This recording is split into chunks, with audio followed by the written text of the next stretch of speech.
All right, last growth video that we've got, talking about optimal growth and how do we achieve optimum growth.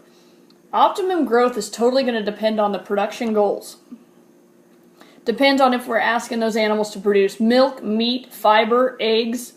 In the case of performance horses, it could be speed or endurance or something else.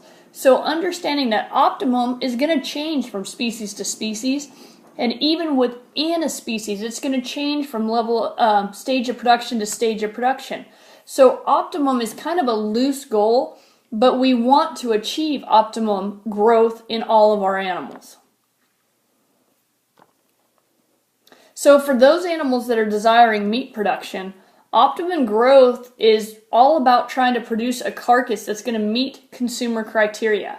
We got some pictures of a beef carcass up there, but it's going to be a lean, desirable, have marbling, and all of those things. So that's where when we're feeding animals for growth, depending on if it's beef, sheep, goats, whatever the case may be, where it's going to be about carcass traits and trying to meet the consumer's criteria for carcasses. And that's accomplished through several different things. One, having good genetics for carcasses.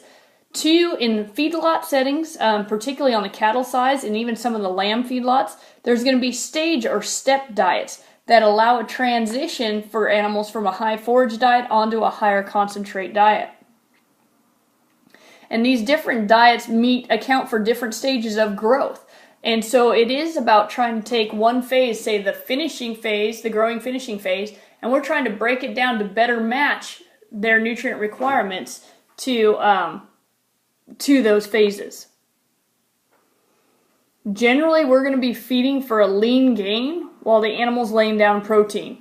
Lean is not the fastest growth rate out there, so we don't necessarily want to push them super fast, but we want to make sure we are pushing them efficiently.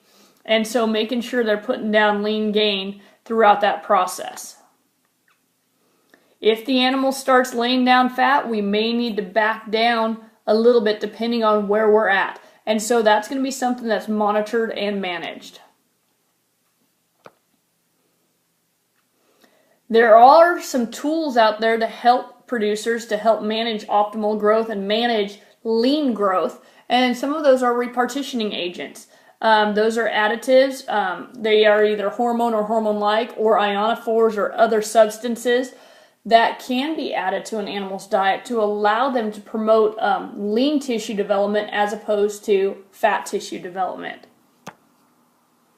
And it alters that deposition. Some examples of other products. Ionophores are commonly used because they promote lean growth as well and promote average daily gain and efficient use of feeds.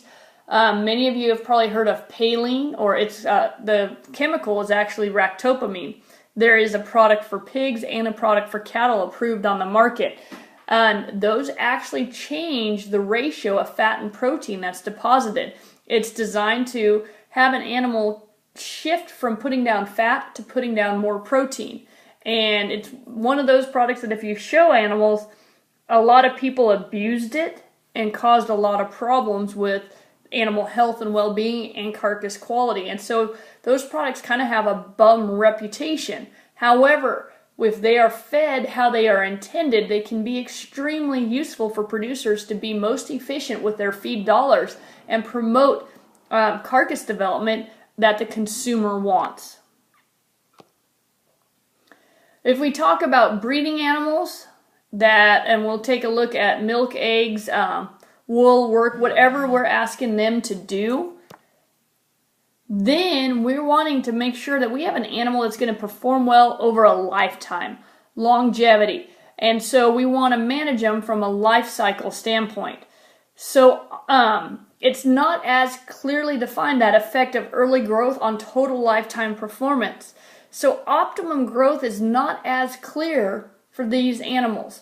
We know that on our beef heifers, we do not want to push them too hard during the development phase and have them gain too much, because we can actually have them put fat down in their udder and permanently reduce the amount of cells able to produce milk and have a negative impact on lifetime milk production.